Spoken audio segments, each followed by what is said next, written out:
మన ప్రభు అయిన యేసుక్రీస్తు పరిశుద్ధ నామములో ఈ పాడ్కాస్ట్ ద్వారా వాక్యం ఉంటున్న ప్రతి వారికి నా హృదయపూర్వకమైనటువంటి వందనాలు. దేవుడు మిమ్మను దీవించునుగాక. ఎస్తేరు గ్రంథము 9వ అధ్యాయము 3వ వచనం.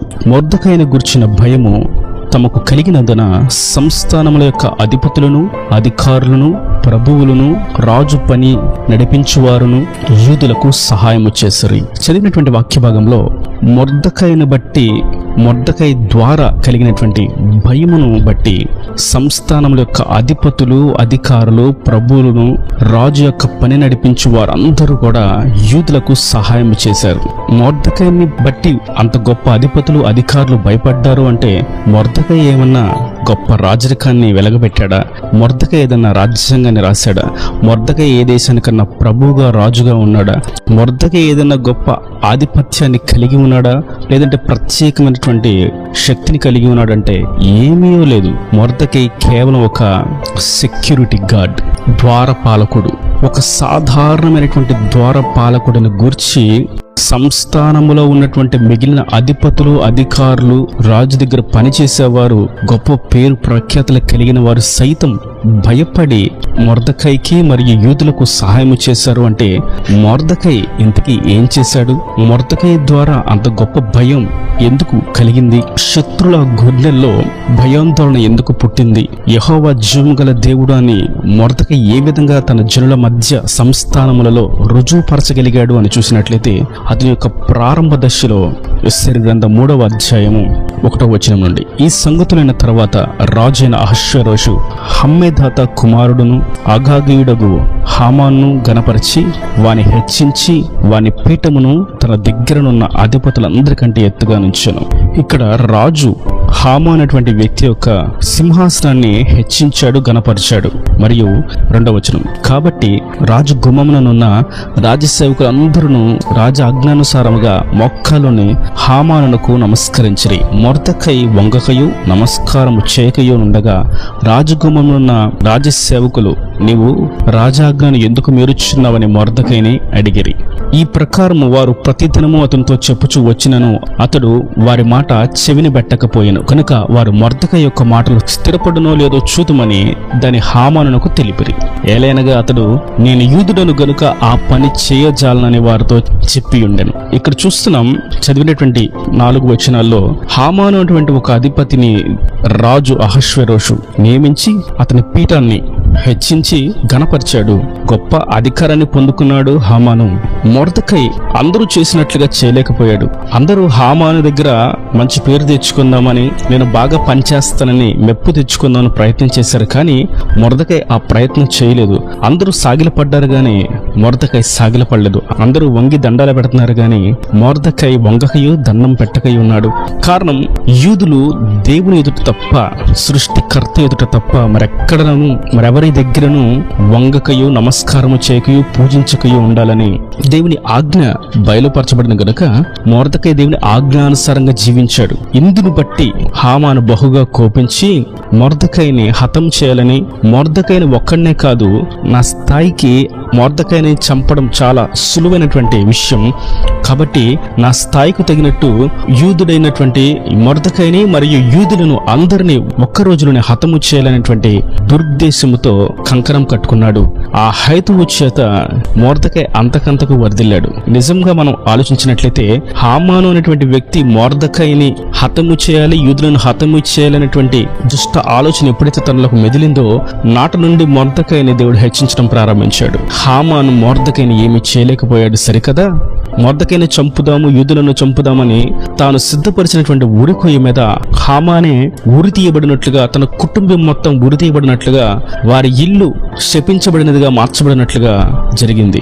కేవలం మొర్దెకై దేవుని కొరకు ఆజ్ఞానుసారంగా నిలబడ్డాడు గనుక, కేవలం మొర్దెకై దేవుని చిత్తాన్ని చేయడానికి నిలబడ్డాడు గనుక, కేవలం మొర్దెకై దేవుని మహిమ కొరకు నిలబడ్డాడు గనుక మొర్దెకై ఎదుట ఎవ్వరూ కూడా ఏ అధికారం కూడా నిలబడలేకపోయింది. సామాన్యుడును, అత్యల్పుడును, ఎన్నికలేని వాడును, సాధారణమైనటువంటి వ్యక్తి అయినటువంటి మొర్దెకైని బట్టి ఈ వాక్యం ఉన్నటువంటి నా ప్రియ సహోదరులారా, సాధారణముగా ఉన్నప్పటికీ, శక్తి లేని వారముగా ఉన్నప్పటికీ ఆధిపత్యం లేని వారుగా ఉన్నప్పటికీ, అధికారం లేని వారుగా ఉన్నప్పటికీ, చుట్టూ ఉన్నవారు ఎందుకు పనికిరావు అని అన్నప్పటికీ, మనము దేవుని ఆజ్ఞానుసారంగా, దేవుని చిత్తానుసారంగా, దేవుని మహిమ కొరకు అడుగు వేస్తే, జీవిస్తే, ప్రవర్తిస్తే దేవుడు మనలను అంతకు మించినటువంటి గొప్ప ఉన్నతమైనటువంటి స్థితిలో నిలబెడతాడు అన్న సంగతి వాస్తవం. ఇక్కడ మొర్దెకైని బట్టి హామాను స్థితిలో, హామాను స్థాయిలో ఉన్నటువంటి వ్యక్తులు మాత్రమే కాదు గాని ప్రభువులను, అన్ని సంస్థానములో ఉన్నటువంటి అధిపతులను, అధికారులు కూడా భయపడ్డారు. యూదులకు మొర్దెకైకు సహాయం చేశారు. ఈ ఒక్క ప్రాంతంలోనే కాదు గాని అన్ని సంస్థానాల్లో కూడా మొర్దెకైని గురించినటువంటి భయం ప్రచారమైంది. మొర్దెకై ఒక్క ద్వారము దగ్గర పనిచేసేటువంటి సాధారణమైనటువంటి అల్పమైనటువంటి చిరు ఉద్యోగి. కానీ ఇప్పుడు మొర్దెకై యొక్క స్థితి అన్ని సంస్థానాలకి చేరింది. అతని యొక్క ఖ్యాతి ప్రబలింది. అతని పట్ల దేవుడు చేసినటువంటి కార్యం ప్రకటించబడింది. ప్రతి జనాంగము మొర్దెకైకి మరియు యూదులకు భయపడుతూ జీవించారు, వారిని గౌరవించారు. ఈ వాక్యం వింటున్నటువంటి నా ప్రియ సహోదరులారా, కొన్ని సందర్భాలలో మన దేవుని కొరకు నిలబడినప్పుడు అనేకమైనటువంటి వ్యతిరేకతలు ఎదురవుతాయి. అయితే వాటిని బట్టి భయపడక మనము నమ్మిన దానిని విశ్వసనీయతతో, విశ్వాసంతో, యథార్థముగా దేవుడు చూస్తున్నాడు, దేవుడు సహాయం చేస్తాడు, జీతం ఇస్తాడు అనేటువంటి భయభక్తులతో, విశ్వాసంతో, నిరీక్షణతో మనం ముందడుగు వేసినట్లయితే దేవుడు మనలను బట్టి శత్రువులకు భయాన్ని పుట్టిస్తాడు. శత్రువులే వచ్చి మనకు సహాయం చేయనట్లుగా చేస్తాడు. ఇది వాస్తవం. మొర్దెకై జీవితంలో జరిగింది ఇదే. ఇలా మనం చూస్తూ ఉంటే చరిత్ర గ్రంథాల్లో ప్రతిదీ కూడా అనగా ఇదే స్థితిలో, ఇదే కోణంలో ముందుకు సాగుతుంది. మనం యోసేపును చూసినా, దావీదును చూసినా, ఇర్మియాని చూసినా, అపోస్తలులను చూసినా వారు చిన్నవారే, వారు అల్పులే. కానీ దేవుడు కొరకు నిలబడినప్పుడు వారు గొప్పమైనటువంటి కార్యాలు చేయడానికి దేవుడు మార్గాన్ని చూపించాడు. వారి ఎదుట ఆ ద్వారాన్ని తెరిచాడు. వారి యొక్క ఖ్యాతి భూప్రపంచమంతా వ్యాపించినట్లుగా చేశాడు.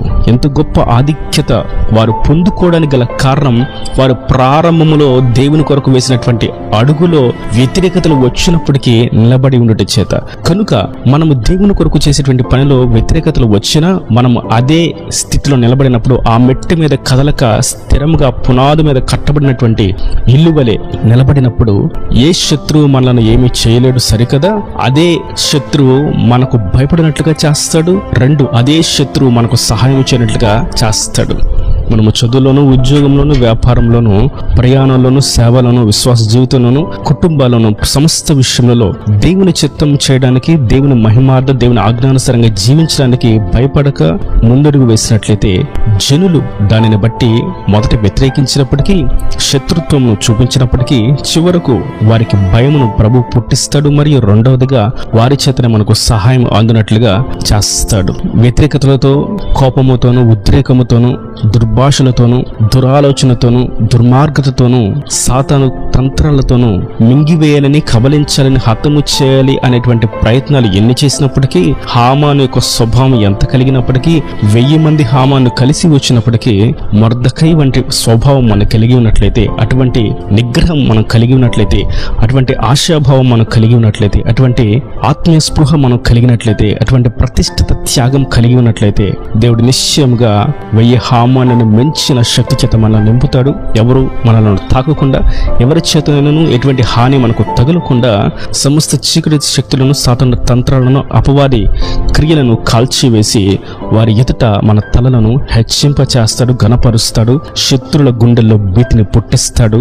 మన యొక్క తలను ఎత్తి ఘనపరుస్తాడు. ఈనాడు మాటల ప్రతి వాని హృదయంలో నికట్టి ఫలింపు చేయను గాక. ఆమేన్. God bless you. తలలు వంచి కన్నులు మూసినట్లయితే మీ కొరకు చిన్న ప్రార్థన. ప్రేమ స్వరూపి కరుణ కటాక్షం వెళ్తుంటే నా ప్రభు ఈ వాక్యాన్ని ప్రతి వారిని మీరు నిండాలుగా దీవించండి, ఆశీర్వదించండి. మొర్దెకై అల్పుడైనప్పటికీ నీ ఆజ్ఞానుసారంగా జీవించడానికి అడుగు వేసినప్పుడు శత్రువులు సైతం భయం పుట్టినట్లుగా, శత్రువులు సైతం వారికి సహాయం చేయనట్లుగా మీరు చేసిన గొప్ప అద్భుతమును బట్టి నీకు వందనాలు. ఈ వాక్యాన్ని ప్రతి వారు కూడా అట్టి విధంగా నీ చిత్తం చేయడానికి అడుగు వేయనట్లుగా, వ్యతిరేకతలు, ప్రతికూల పరిస్థితుల్లో కూడా నీ కొరకు నిలబడినట్టుగా సహాయం అనుగ్రహించి వారి తలను హెచ్చింపజేసి వారి ప్రతి అవసరతను అక్కర్ను నీ మహిమ చేత తీర్చి నీ రాకడ రాజ్యాన్ని సిద్ధపరచమని యేసు పరిశుద్ధ నామములో ప్రార్థించి వేడుకుంటున్నాను తండ్రి. ఆమేన్. ఆమేన్.